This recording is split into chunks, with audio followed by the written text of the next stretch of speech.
Hi everyone. ఈరోజు pumpkin curry తీపి గుమ్మడికాయ అని కూడా అంటారండి. ఎలా వండుకోవాలో తయారీ విధానం చూద్దాం రండి ఫ్రెండ్స్. ఈ కర్రీ చపాతీలోకి రైస్లోకి చాలా టేస్టీగా ఉంటాయండి. ముందుగా కావాల్సిన పదార్థాలు చూద్దాం రండి. పచ్చిమిర్చి, ఉల్లిగడ్డ క్వాంటిటీ ఎక్కువ వేయడం వల్ల గ్రేవీ మంచిగా వస్తుందండి. గుమ్మడికాయలు ఈ సైజులో కట్ చేసుకోవాలి.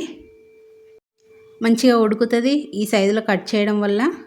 సేమ్ సొరకాయ కర్రీ లాగా ఉంటుందండి. హెల్త్కి కూడా చాలా మంచిదండి.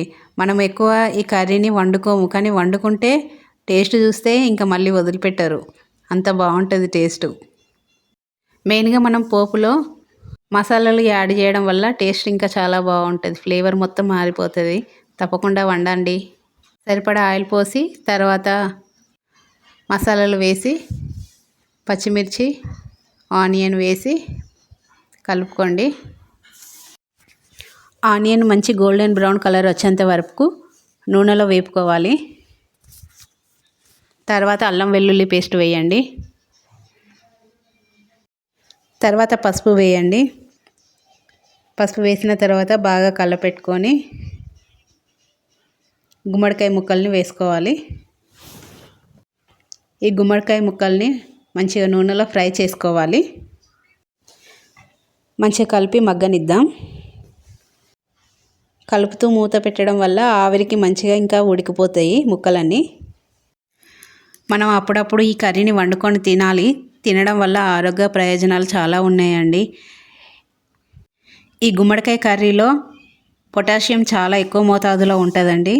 Vitamin A, C, calcium, iron, fibre ఇవన్నీ చాలా సమృద్ధిగా ఉంటాయండి.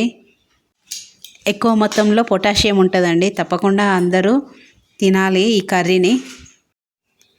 కొంచెం ఆయిల్లో ఫ్రై అయిన తర్వాత కొంచెం సరిపడా కారం, సరిపడా ఉప్పు వేసుకోవాలి. వేసుకొని బాగా కలుపుకోవాలండి. ఈ గుమ్మడికాయ కర్రీలో క్యాలరీస్ తక్కువ ఉంటాయండి. కార్బోహైడ్రేట్ కూడా ఉంటుంది. ఫ్యాట్ కూడా ఏముండదండి. హెల్త్కి చాలా మంచిది. మూత పెట్టి ఉడకబెట్టుకుంటూ కలుపుతూ ఉండాలండి. ఇందులో సీక్రెట్ మెయిన్ ఇంగ్రీడియంట్ బెల్లం అండి. బెల్లం తప్పకుండా వేయడం వల్ల దాని టేస్ట్ అంతా మారిపోతుంది, చాలా బాగుంటుంది. బెల్లాన్ని మాత్రం స్కిప్ చేయకండి, కంపల్సరీ బెల్లం వేసుకోవాలి.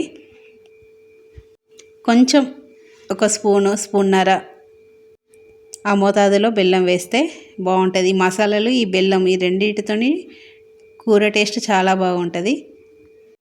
ఇంకా కొత్తిమీర వేయడమేనండి. కొత్తిమీర వేసుకొని బాగా కలుపుకోవాలి. చూడండి కర్రీ ఎంత బాగా కుక్ అయిందో. టేస్ట్ కూడా చాలా బాగుంటుంది. చపాతీలోకి రైస్లోకి అయితే ఎక్సలెంట్ టేస్ట్ ఉంటుంది కర్రీ. అందరూ తప్పకుండా ట్రై చేసి వండుకొని తినండి ఫ్రెండ్స్. బాయ్ అండి.